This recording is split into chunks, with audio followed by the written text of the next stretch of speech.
All right, today we are talking about self-soothing, an act of revolution. And I can't imagine a better time for this topic to have come up. So for those of you who tune in regularly, I am your pastor, Ivy Rivera. I'm a psychic medium, a Taino Arawak. This is Roots Revival Interfaith. And you know that everything I speak on is given to me directly from spirit, usually weeks or months ahead of time, and then scheduled in and fleshed out, okay, over time. And the targeted, pinpointed like timeline on this blew my mind. Okay, so we need this right now more than ever, especially with all the things I just talked about. All right, with the TikTok ban and the shifting of government and whatnot. So I do want to invite you guys also to post your prayer and healing requests. I'll be getting to them, yes, after tonight's service, but also for the next ballpark 2 weeks. So even if you're going back and you're watching this later, once it's published, please do post your prayer and healing requests, and I'll be manifesting over those, sending energy, praying over those. Also, for everyone tuning in, you know, remember we are a community, so please support one another in the comment sections. And if you see someone post their prayer healing requests, send them energy, Reiki, whatever it is that they're asking for. If everybody could give this video a thumbs up, drop a comment of any kind, subscribe. Donations are appreciated, but not at all expected. And let's go ahead and get into today's topic. So self-soothing, an act of revolution. What I would love for you guys to do right now is get a paper and a pen, or, you know, take out notes on your phone. And I want you to write down, so I'm just going to be quiet for a minute while you do this. I want you to write down the 3 most typical go-tos that you have when you get stressed, when you're upset, when you're depressed, when you feel overwhelmed, when you're burnout, whatever it is. What do you lean into? What do you participate in to make yourself feel better? Now, don't sugarcoat it and don't lie, okay? Because that's not going to help any advancement here. Don't be like, well, I always exercise and I eat healthy at times like that. And like, no, what do you really do? Do you hit the bottle? What do you do? You know, do you get into like trash TV? Do you pick fights with people in your inner circle? Where do you go? Okay, when you do that. So when you really think about it, I'm going to be quiet for a minute. I want you to write down the 3 things that you typically do.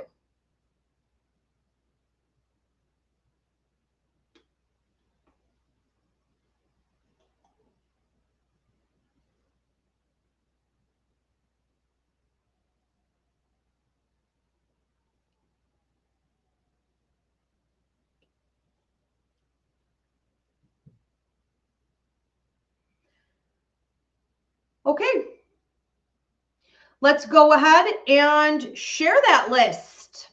I would love to see what it is that you guys tend to go to in those moments. I will say that I taught this for my YouTube members, a mini class. They get a free monthly mini class. And I taught this there first.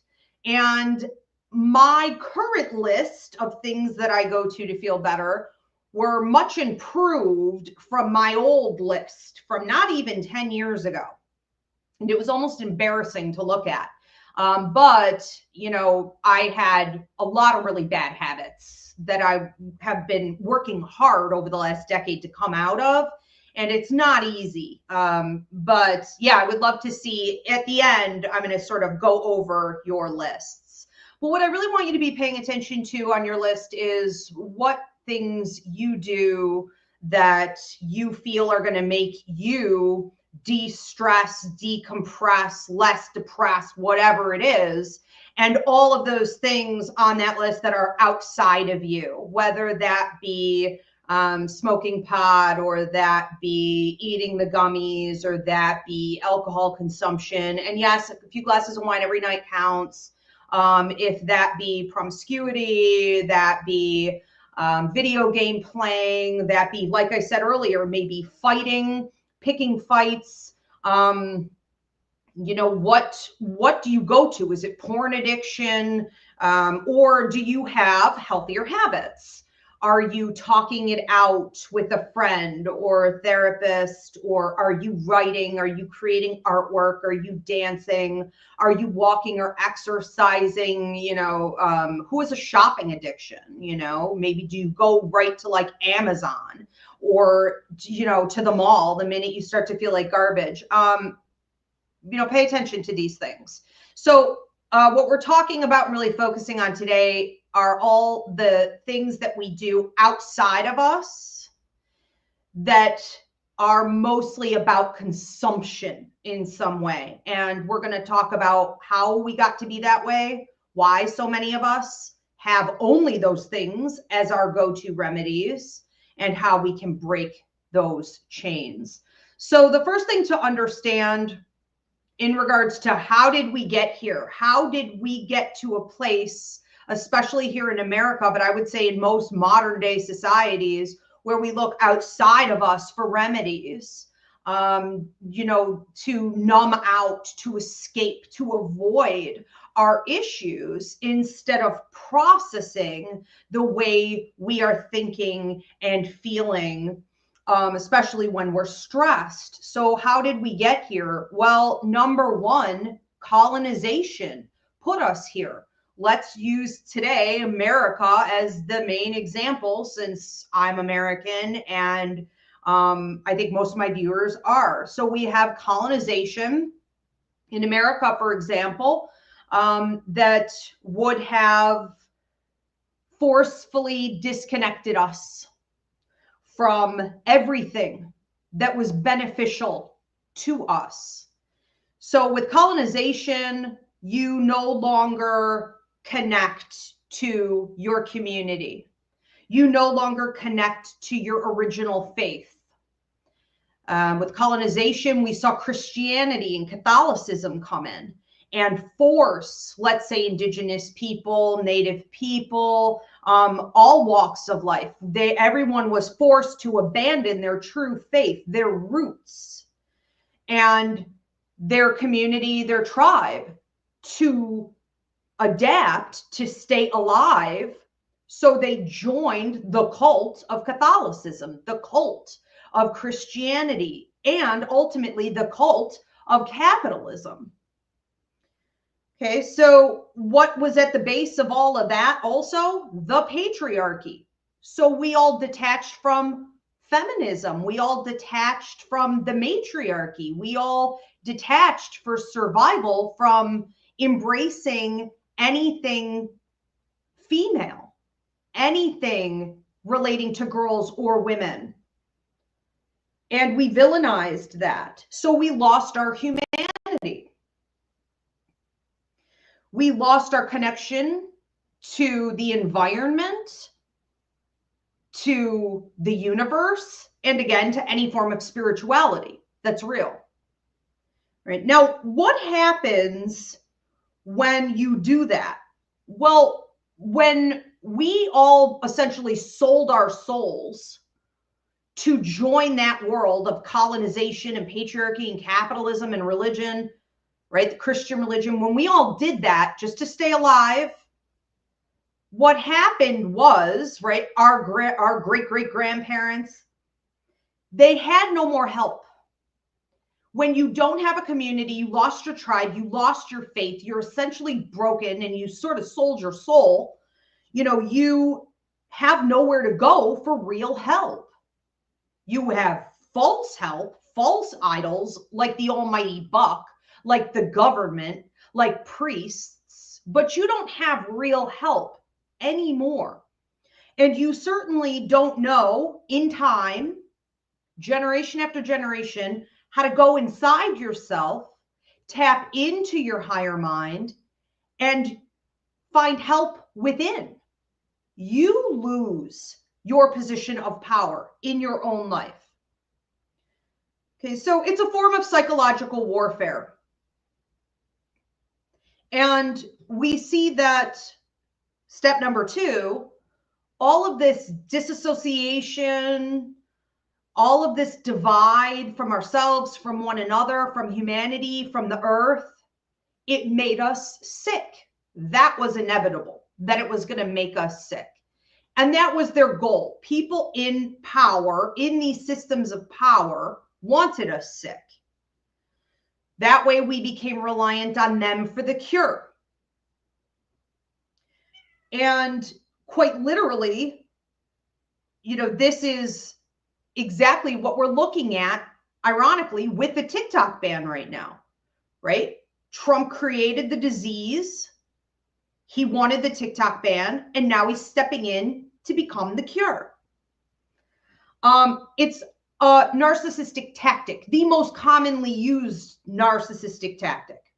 So after all the psychological warfare, people are getting sick, people are panicked, they're desperate for a cure, they can't make enough money, they can't, get health care, because here in America especially, it's a for-profit medical system. They can't get well. So we have strategic restoration, right? We have the government being, willing to encourage maybe health insurance through an employer, which is essentially a slave system.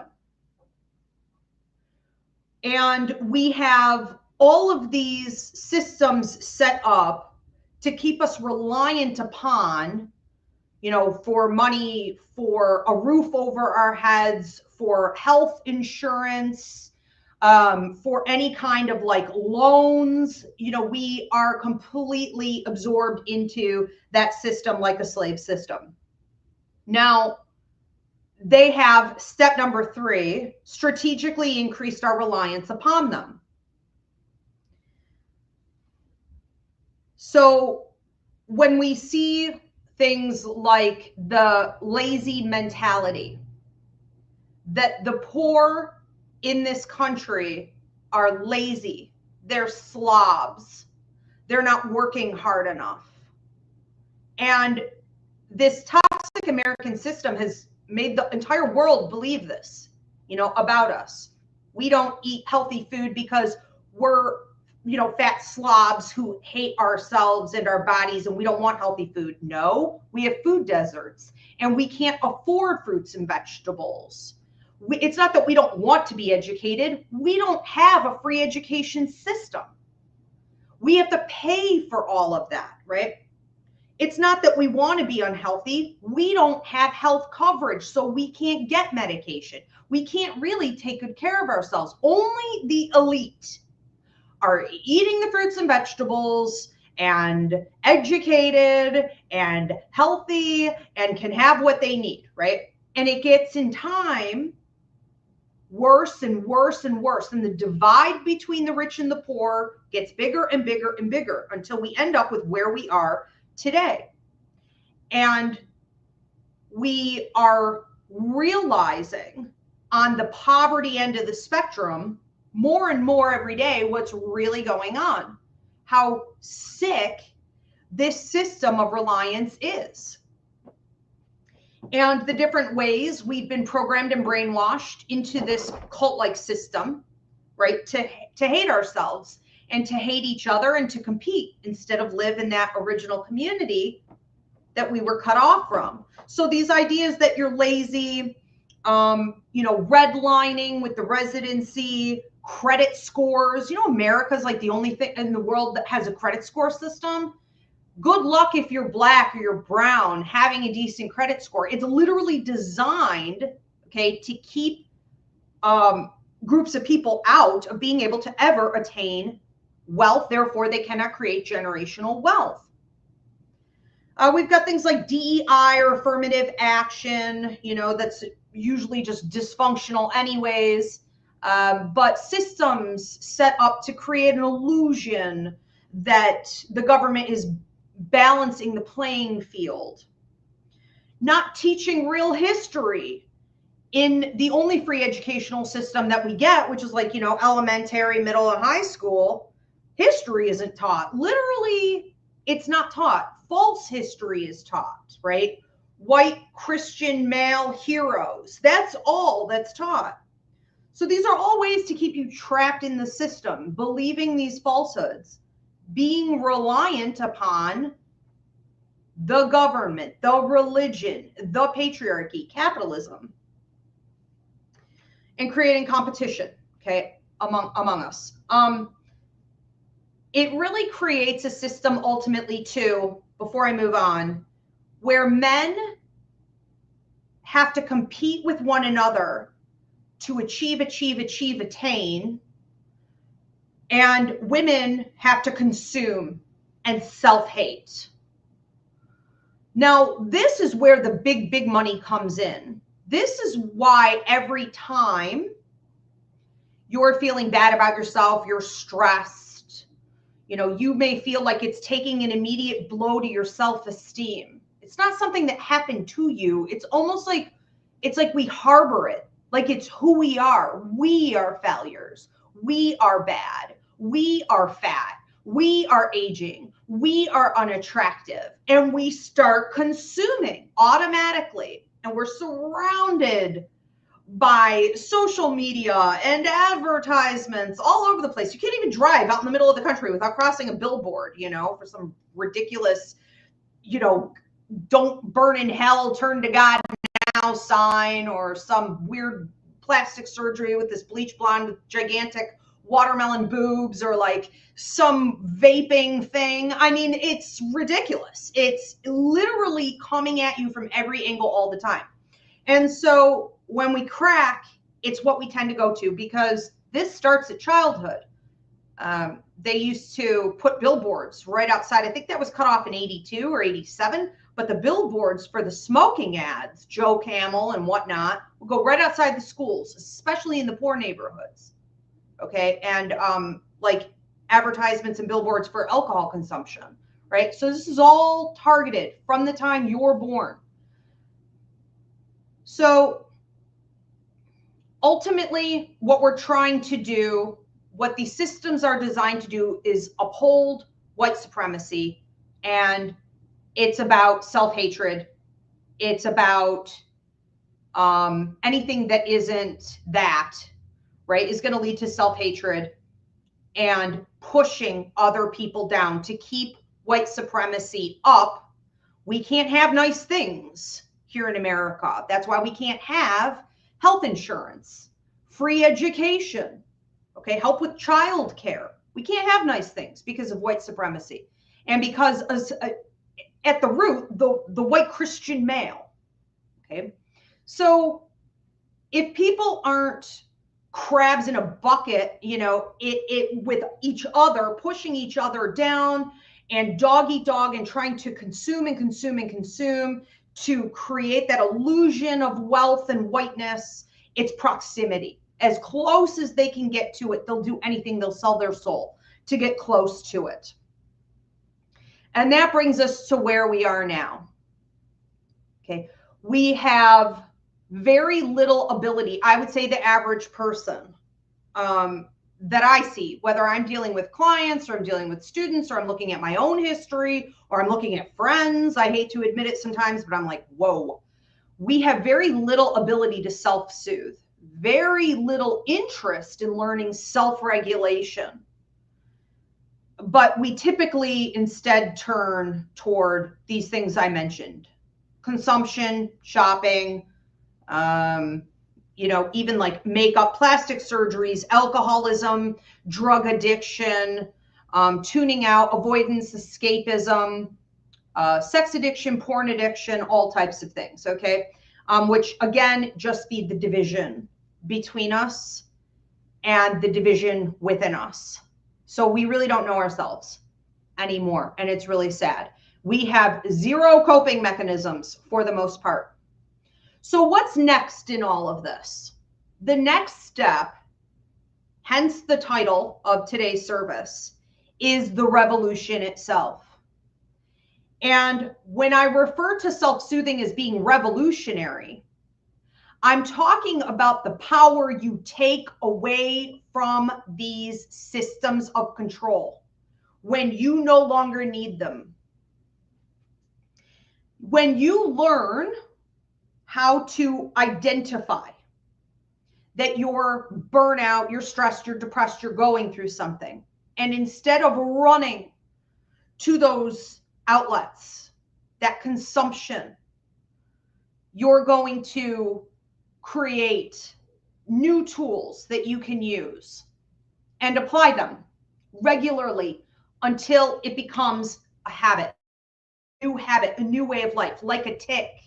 You have a desire to go to those new remedies. Okay, so we are at a place now where we're taking our power back. It's early in the revolution, but I want to say it's moving really, really quickly. Okay, so what we're really doing, number one, is getting back in touch with your spirituality through self-awareness. And what I mean by that, number two, is that you're learning your body, your inner body, which is where you may feel your energy more, and you're getting reacquainted with that.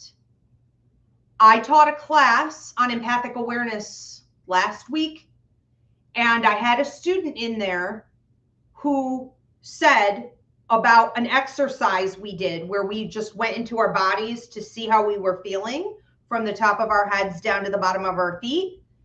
After we came out of that exercise, she said, I had no idea what my body felt like. I can't remember the last time I wasn't numbed out to my body. I knew I had some pain and stuff, but I had no idea how intense it was, where all these other vibrations or heat or tension or thoughts and feelings, where they were. She's like, I had no idea all of that was in there. And she said, I've been going through a stressful couple years and I must have just stopped paying attention to that for survival, for functioning. And I said, well, if you took nothing else out of this class, I hope you took that you need to be mindful of that every day. Every day we need to be mindful. Okay. So that's at the root of mindfulness, right? Is learning to get back in touch with your body. And you can do it just that simply. You can just periodically throughout the day kind of close your eyes and go from the top of your head to the bottom of your feet and scan your body. What's in here? What am I feeling? What am I thinking? Where am I tense? Where do I have pain? Where am I agitated? What's going on? Are my thoughts cyclical and patterned? Do I need to stop that? What's happening in there? Now that automatically is going to lead you to be more connected spiritually. It's going to automatically connect you with mediumship, empathic ability, your psychic ability, okay, all of that. Number three, what we're really talking about here is getting comfortable in the discomfort. So the minute, especially here in America, we feel uncomfortable about something, we're not taught to leave work and go take a break. This is in Italy, this is in Europe. You're not encouraged to go have a cup of tea. You're not encouraged to take vacation time or sick days or wellness, mental health check day. Like, you're not encouraged to do any of that here. So we don't know how to be comfortable in our discomfort, whether it be stress or anger or big feelings or, depression or grief. We don't do it. So that's essentially what you're doing. You're getting more comfortable in the discomfort simply by identifying whatever it is that you're feeling or going through. That's all. Okay. Super simple to get started. Number four, you are going to reconnect with your intuitive intelligence. That's psychic, mediumistic, and empathic ability. Okay. The clairs, clairsentience, feeling things, from the spirit world or other people. Clairaugustine, smelling phantom odors and flavors. You're the only one who can sense it. Your senses are opening up, right? Claircognizance, the all-knowing. Clairvoyance, your psychic ability, your third eye, your higher mind kicking in. Okay, visions of the future, deeper dreams. You want to connect more to that. Number five, if you connect to your intuitive intelligence, it is going to eliminate 80 to 90, 95% of the problems you have in life. I swear to God, if you take nothing else out of this, know that. When you are intuitive, and we all are, but when you pay attention, you honor and embrace your intuition, your gut instinct, okay, the vibes, the energy, the truth, your problems, the majority of them are going to go right out the window. And you may be like, yeah, what about health? Yeah, what about money? What about this? Mark my words. See what happens, because this leads to health, breakthroughs, fluidity, transmutation, all of that. Everything breaks down to this. It also helps you when you're intuitive or you're sort of spending more time in the right side of your brain. You are going to find solutions to things, and you don't even have to try. They just automatically come to you. Okay. Again, a lot of it may come through your dreams, but a lot of it is just coming to you naturally. Solutions and answers are popping into your head. They are also able, because you're opening up your energy field, to activate law of attraction and manifestation. So the right people, opportunities, networking are coming right to you. They're crossing your path naturally. You're in the flow. Okay, you have to get in the flow. Number 6, community building is also naturally going to happen. Like I was just talking about networking, but also finding your people, or your people finding you. This is members of your soul tribe, soulmates. I know a lot of people who are like, when will I meet a soulmate? You know, why am I not meeting better soulmates, whether it be romantic or otherwise? And it's like, well, you're not on path. You're not in the flow. You're so blocked up. You can't even attract those higher vibration things. So your relationships will naturally build as you're doing these things. Number 7, pay attention to your true path, your life contract, your purpose. Okay, what is your calling? What is your art, your creativity, your passion? I mean, what are you here to do? We're not here to do a 9 to 5. We're not here, even if you did really well in school or you do well in your career. I highly doubt that's what you're actually supposed to be doing. What are you supposed to be doing? Okay. Get more involved in finding the answers to that, instead of tolerating yet another decade of just being a cog in the wheel, a slave to the capitalistic system, so you can keep your health insurance. Okay, let's step out. Number 8, no more reliance on the system. You have to examine all the ways that you are reliant on the system, and you have to come up with a game plan to replace those things with something better. All right, I do want to encourage you guys right now to post your questions or comments, prayer and healing requests. Again, donations are appreciated. Please give this video a thumbs up, and please do subscribe. Now, I want to talk about a few simple things that you can also do to, to remedy, to replace some of the bad habits. Now that we sort of talked about the foundational stuff, and then I'm going to get to questions, comments. Okay, good. I see Rachel Ann posted her 3 things. Again, if you guys are tuning in late, I asked you at the beginning of today's service to please post your 3 go-tos when you get stressed. And don't lie, don't sugarcoat, okay? Be honest. Do you get a drink? Do you hit the bottle? Are you smoking a bowl? And again, I'm not saying all these things are bad. I'm just saying when it becomes your main go-to. Do you go shopping? Do you spend an obscene amount of money that you don't have? Do you rack up that credit card bill? What do you go to? Is it sex addiction? What is it? Do you binge eat? That's always been a huge one for me my whole life. I don't know if I'll ever get over binge eating, but it's so fun. It's such a good high. It's ridiculous, but it's not healthy. All right. So I want to see in the comment section, okay, if you could write down 3 things that you do, and I'm going to go over some of those. All right, let's talk about a few easy things that you could do that will tremendously help you to become a better self-soother, self-regulate, and to stave off that stress and that desire to consume. So number 1, actually, I'm not going to number these because they're going to go all out of order. Okay, so let's just say, here's one. Okay, get into art.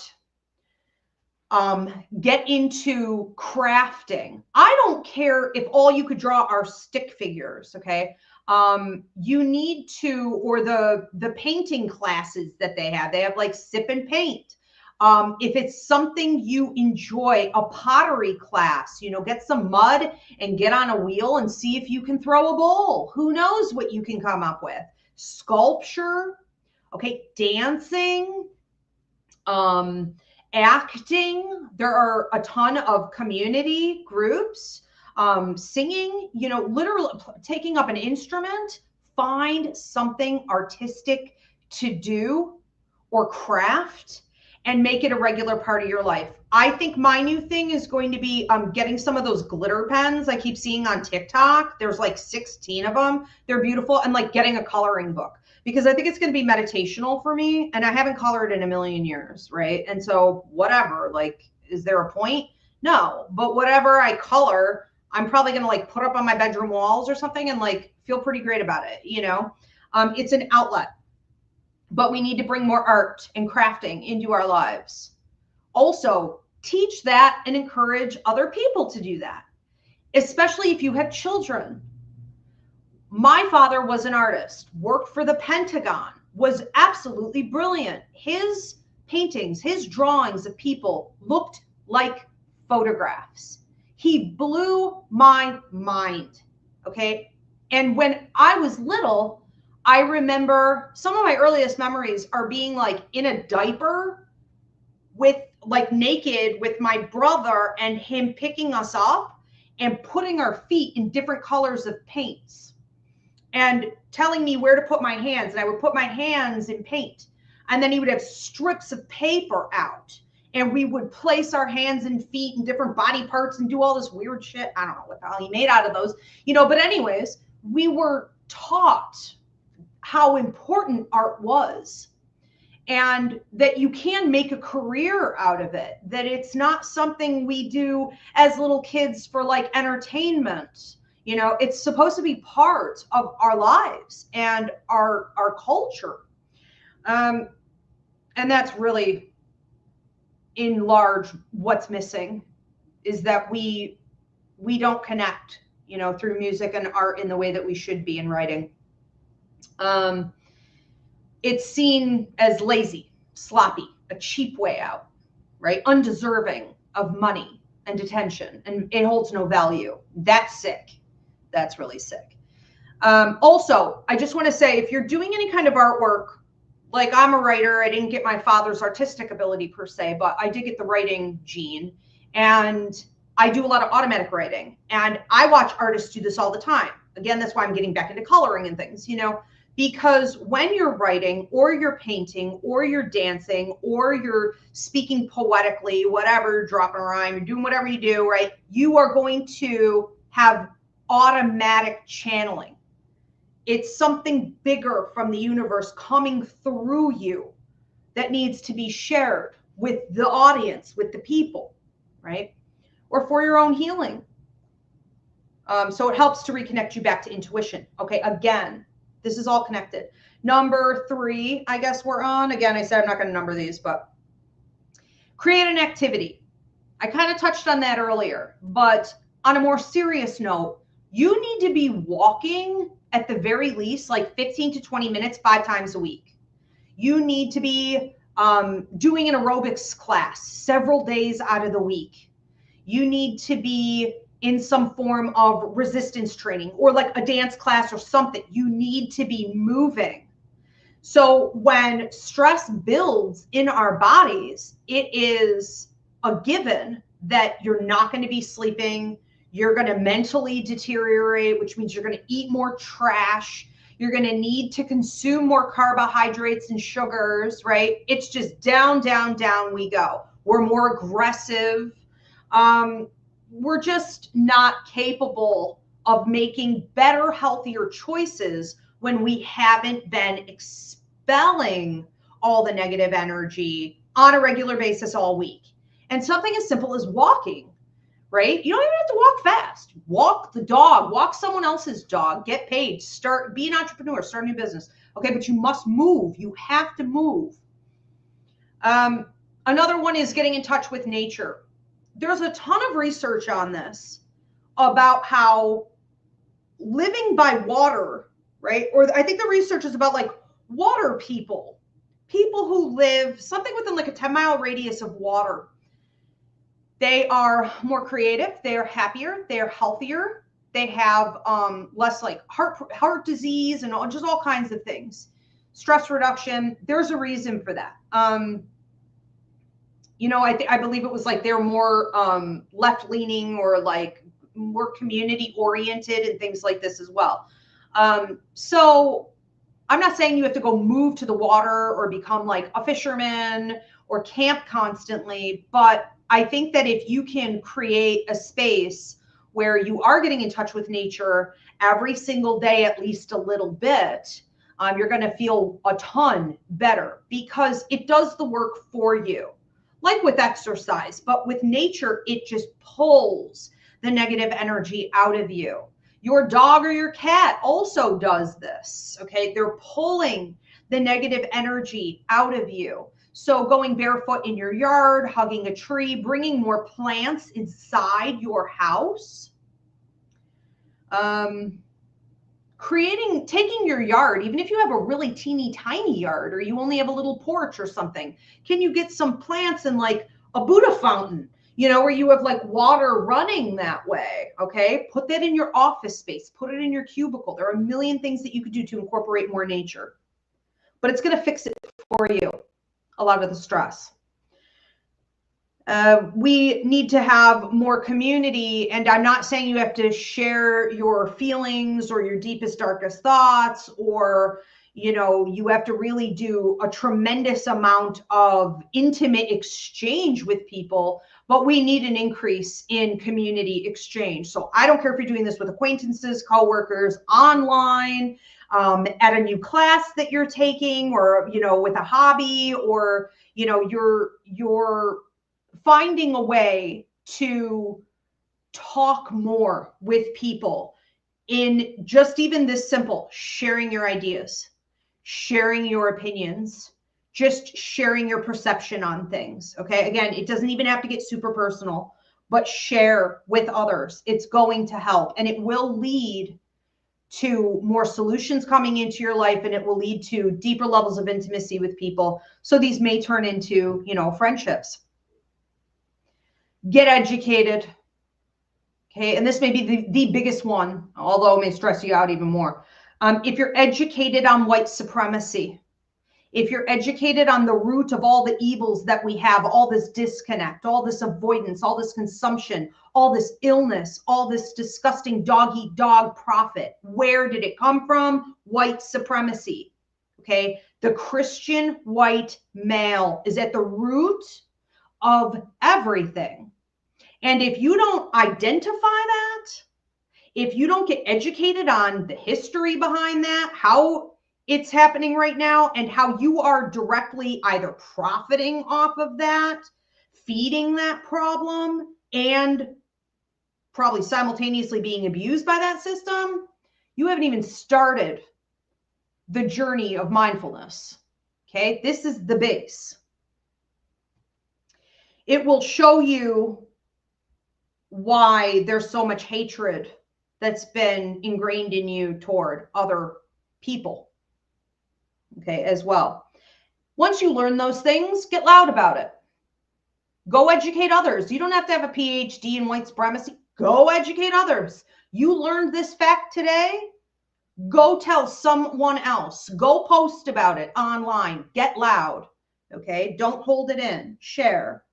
You could also get into volunteering. You could get into activism. You could get into charity work.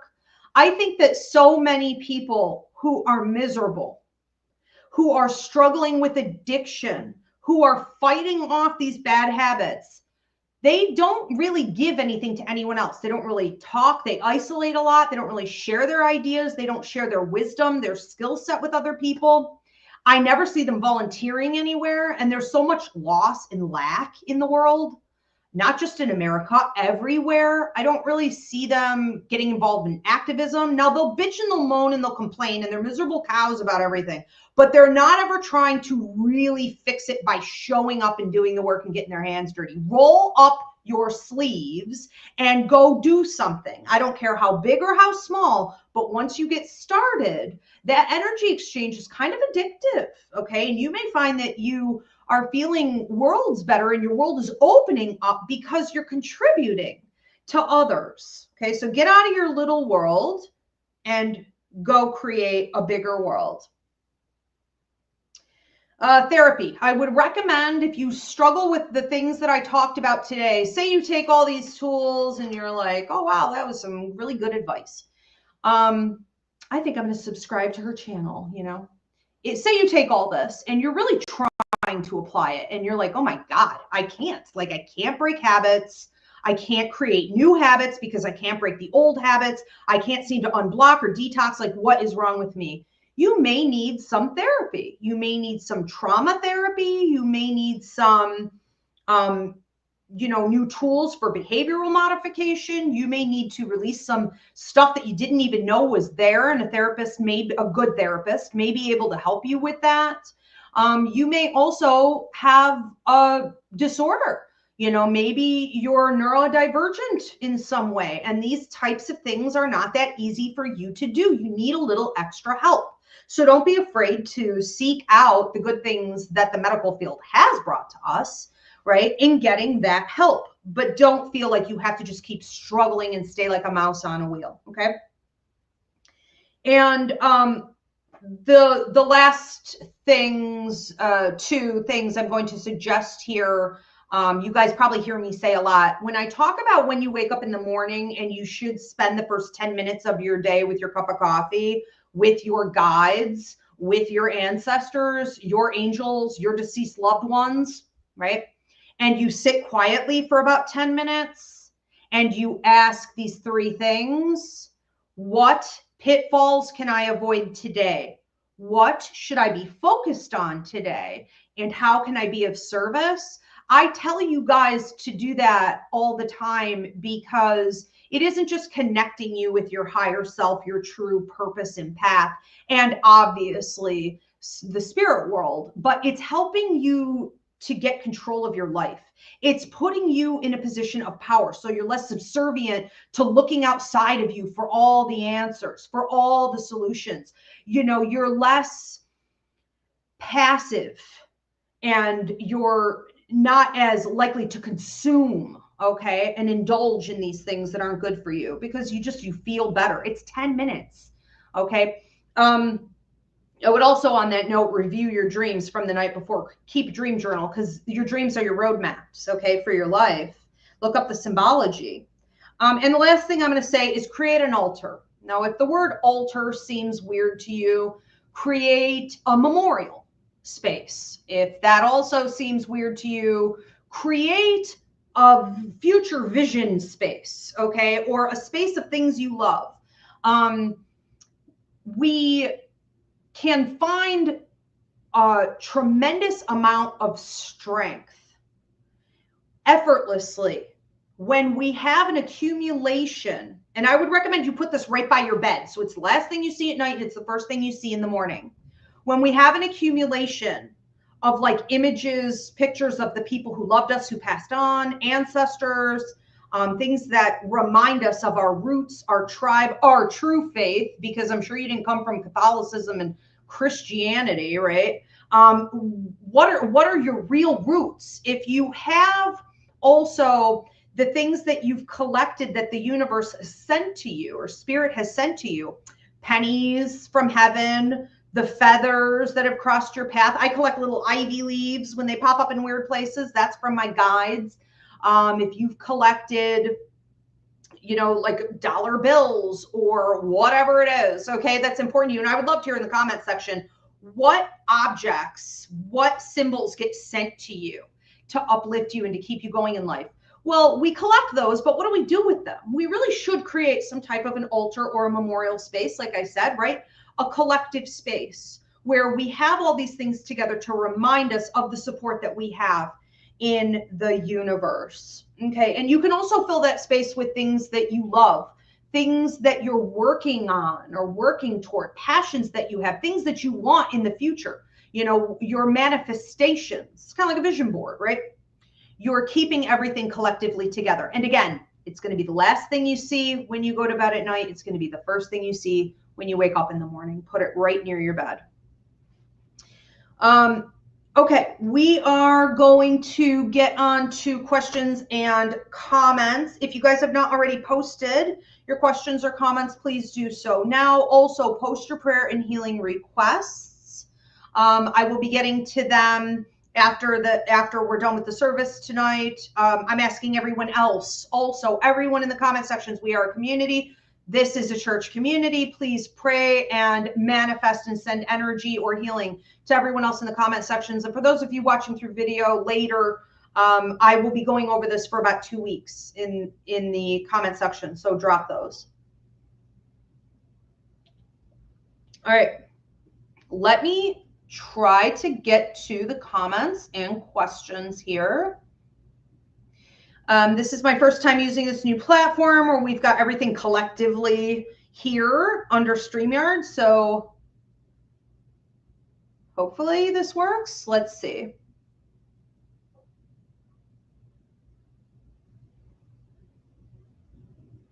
I am the least tech savvy person in the world. Okay, so here we go. We have from Maraid. Maraid says, I saw so many people dismiss the TikTok ban and make fun of people for getting upset about it. I noticed a lot of hate from those who solely use Instagram and Facebook as their primary source of social media. I saw it from men. I saw it from women. I saw it from Indigenous people. I saw it from Black people. I saw it from other Latinos. I was like, are you joking? Are you kidding me? This is the problem, okay? When people never take the time to get educated about how something huge that is happening is negatively affecting other people because it's not affecting them directly, that to me is the epitome of ignorance. It was abusive, it was wrong, and it was the first major red flag we got with this new Trump administration and all this fascism coming in here, that this will be happening to them next. And it's like they just buried their heads in the sand. You know, like they don't care, like they're making fun of it. Way to support your fellow Americans. Unbelievable, especially when these people were taking a loss of income 50% or more. Unbelievable. And it's really jealousy. Okay. I really do think at the root of it, so much of it is jealousy because they couldn't go on there and make that kind of money. They don't have an entrepreneurial mentality. They're not an artist. They're not funny. They can't dance. They can't do whatever, right? They can't make it in that type of an environment. And, you know, if you belong out in corporate, then stay there. That's fine. But don't try to take everyone down with you. The rest of us are doing quite well on there. We're quite entertaining. Thank you. And the world loves us for it, right? The app was so sad to see America go, like devastated. Like there's no point. If Americans don't show up to a party, there's no point in having a party. Okay, let's face it. And that's to be celebrated. At least there's one thing we could do right. All right. So Maraid says, I listen to music. I mindlessly doom scroll on TikTok and I journal. Okay. So those are her 3 go-tos. The journaling is great. The music can be great. The doom scrolling. You know, I want to say that when it's TikTok, you may be surprised at how much of it is really like educational, you know. So, I mean, I've earned several PhDs just getting educated on TikTok from things I was never taught in school, have never heard on the news. So maybe that's not quite as bad. But yes, I think limiting, you know, when you're doing it on autopilot for sure. Rachel Ann says, I use essential oils. I use food and I walk. Okay. So probably the oils and the walks are probably better than some of the food that you consume. But my God, food is so good. Like I said, it's such a good high. Thank you for sharing, you guys. Vanessa says, I listen to music, I vent to friends, and I cry it out. I love this. because we are really taught never to show vulnerability. And crying is such a natural therapeutic, it's just a release. It may come with or without your consent, right? You see a commercial, you see a dog, somebody says something, you smell something that reminds you of something, and you're crying, you're bawling, and you should let that out, crying it out. Or I think even the way Vanessa's saying it, like, sounds like she may schedule cry times. A lot of older women do this, and I never really understood it, and I've never actually done it. But I remember a lot of like my aunts or like older women, or it's even like there's an episode of Everybody Loves Raymond where Deborah, is that her name? Deborah, there's a whole episode where Deborah schedules a cry. She just wants to have a good cry. So she kicks everybody out of the house and she puts on some music and she has a good cry. And like her husband's like watching her through the window, like out in the bushes, like, what the hell is she doing? What's wrong? What is she hiding from me? She's like, I just do this regularly for maintenance, right? For spiritual hygiene. That's a good one. Mairead said, I go to video games too. Okay. Mindless downtime. Pac-Man, I miss Pac-Man. That used to be my go-to on there. I miss those. Rachel Ann said, I have carts with all my favorite stores full and waiting until I have the money. That's awesome. Girl, you're going to be broke. All right. Well, I hope you have some good income. You know what, though? That's great when we were talking about like having your, you know, wish altar or whatever, like your future vision board, like that could really fit into that. Like I have all these things I want to have, you know, and it can be a great motivator when done right. Mairead says, after I took your psychic mediumship class years ago, I swear to God, my life cleared up. Everything changed for the better. And my emotional mental well-being significantly improved. Yes. And I did design it that way. You know, will have far more control over every aspect of your life when you get in touch with your intuitive intelligence at the root. 100%. Well, and isn't that what we mostly talked about, right? Today through solutions. Love that. Thank you, Mairead. Kaylee Ann says, music. I use music, meditation, and cannabis. Okay, beautiful. And probably like all those things at once even, I would assume. Okay, great. And I think there's a big difference between, you know, smoking weed and being like a full-on like pothead like I used to be back in the day where I couldn't even function. You know, there's a difference of use and abuse for sure that we should always take into consideration.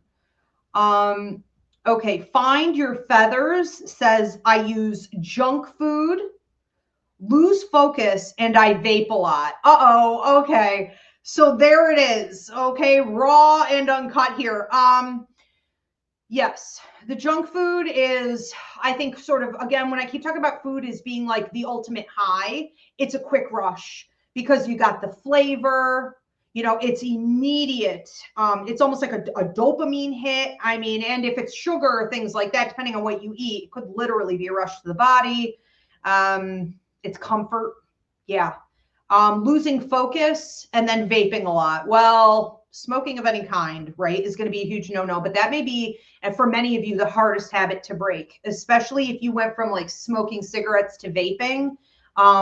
It's like you got rid of the bigger problem with all the chemicals and the stuff from the cigarettes. But the vape, it's ceremonial, I think, smoking, you know, for a lot of us.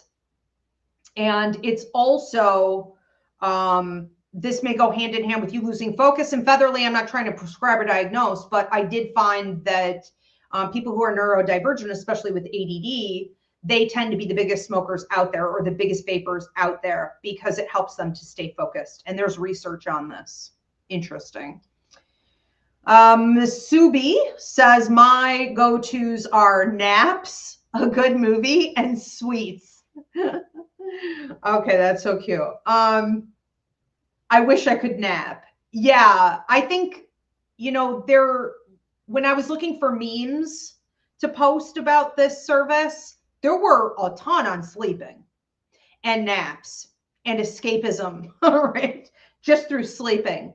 And, while it's not always unhealthy, I could see that, how it's sort of like a form of avoidance or just sort of giving up. It's like, well, if I go to sleep, I don't have to be connected. The thing is, the stuff will follow you into dreams. Let's move on to another comment here from Kaylee Ann. I'm just getting into these kinds of events. So fun, wonderful. I don't know if you're talking about this service or if you're talking about events in your life. Okay, and then she says, my 6-year-old just said yes. She's an artist already. So important to hold on to that. Good for her and good for you for encouraging her. She'll be stable and healthier for it, for sure. Jill says, my go-tos are mindless scrolling online, shopping, and venting. And I know for a fact, Jill is a Gemini because she and I vent to each other. Yes, so I think the venting is actually healthy for the most part. The shopping and the mindless scrolling, that gets debatable. What I need to do more of is stained glass, walking in nature, and dancing. I love that. Yes, absolutely. She and I we went out for dinner recently, and she and I were talking about getting into like drumming and dancing and getting back into stuff like that. And, that kind of kills two birds with one stone because you're also doing it in community typically. So Kaylee Ann says, the energy magnifies when we come together. Well, what timing? Absolutely. I'm addicted to healing now. Yes. And that's where we need to be. If we're going to be addicted to something, it needs to be our healing journey, self-regulation, and self-empowerment. That's what it needs to be. Let's see. Okay, so people find different objects left for them, rocks, feathers. Okay, good. Okay. Yes, absolutely. And Rachel had a question here. Okay, so I don't really see any questions in any of this. Again, if you guys had any questions, post them now because I'm going to wrap this up. We have one question. And again, if you guys are watching from Instagram, remember, I can't see your comment sections. I mentioned that earlier in the service. I can't see because of this new system. We're trying to get it fixed and hooked up. But you would need to post your question or comment on one of my Facebook pages. You can go to Ivy Rivera or on my YouTube at Ask Ivy, and then I can see it. So Rachel Ann says, can negative thoughts manifest? I try so hard not to worry, but I just do. Yes, they can. And, I don't want to sound like a negative Nancy, but not only can negative thoughts manifest, they can block your blessings, your prosperity, and then they can create not permanent blocks per se, but they can create such blocks in your fluidity in life that you feel trapped, you do feel stagnated out, or you feel like everything's deteriorating. And so in order to have fluidity, we can't be feeding the energy in the universe, law of attraction. We can't be feeding it with negativity. So when people make statements that lack nuance, but they make these statements like, well, you are what you think, or you attract what you are, there's some truth to that. And what you're talking about here is needing to identify in your body, your mood, whatever, that you're clearly in a negative headspace, and to be mindful enough to catch it, to stop it, and to replace it with something better so that you can be in the flow. Your law of attraction is attracting to you higher vibrational things. Okay. And then you're able to manifest the things that you want. So that's a great question too, because a lot of people are so frustrated. They watch all these videos, read the books, and use all the techniques for manifestation. And they're like, why doesn't this work? This isn't true. It is a true thing. But when you're in the way, or your negativity is in the way, you can't manifest. You have to be in alignment. So yes, it can be a problem, a significant problem. All right, I think that's the only question I have in here. Hopefully I didn't overlook anything. Sorry guys, I'm learning how to use this new platform. But it was so great to see you guys. Hope this was helpful. Please do let me know if it was, and any future services you would like to see me offer here on Roots Revival Interfaith. And thanks everyone for being here. A ton of love to you. Have a great night.